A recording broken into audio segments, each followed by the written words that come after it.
আসসালামু আলাইকুম সবাইকে and welcome to my video. আজকের ভিডিওতে আমি আপনাদের সাথে একটি সহজ প্যানকেকের রেসিপি শেয়ার করছি।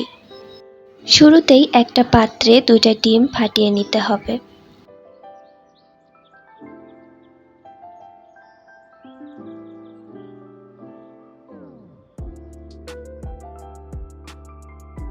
এরপর আমি পরিমাণ মতো চিনি দিয়ে ডিম ও চিনিকে ভালোমতো মিশিয়ে নিব।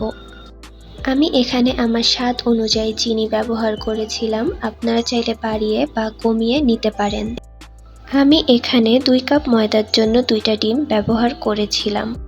2 কাপ ময়দা দিয়ে আমার 14 থেকে 15টার মতো প্যানকেক তৈরি হয়েছিল।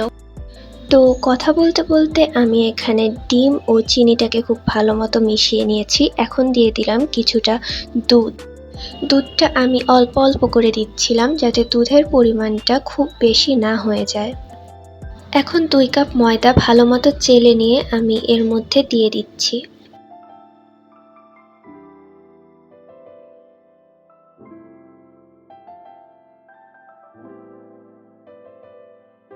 তারপর আমি এর মধ্যে কিছুটা বেকিং পাউডার ব্যবহার করেছিলাম। বেকিং পাউডারটা আমি একটু বেশি পরিমাণে ব্যবহার করছি যাতে প্যানকেকগুলো ভালো মতো তৈরি হয়। এখন আমি 1 চা চামচ পরিমাণ ভ্যানিলা এসেন্স এর মধ্যে দিয়ে দিচ্ছি। তোমরা চাইলে ভ্যানিলা এসেন্সের পরিবর্তে এলাচের গুঁড়াও ব্যবহার করতে পারো। তারপর সব কিছুকে খুব ভালো মতো মিশিয়ে নিতে হবে।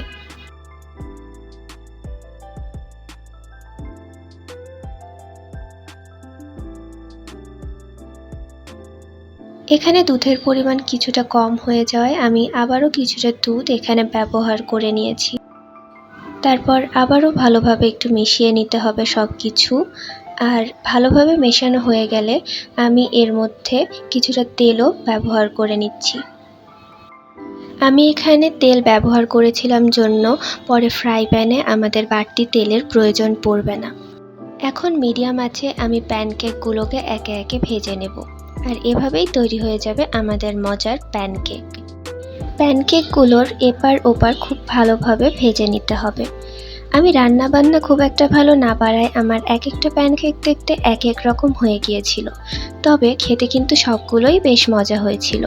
আর তোমরা চাইলে এই রেসিপিটা ফলো করে খুব সহজেই ঘরে বসে তোমাদের পছন্দের প্যানকেক তৈরি করে নিতে পারো।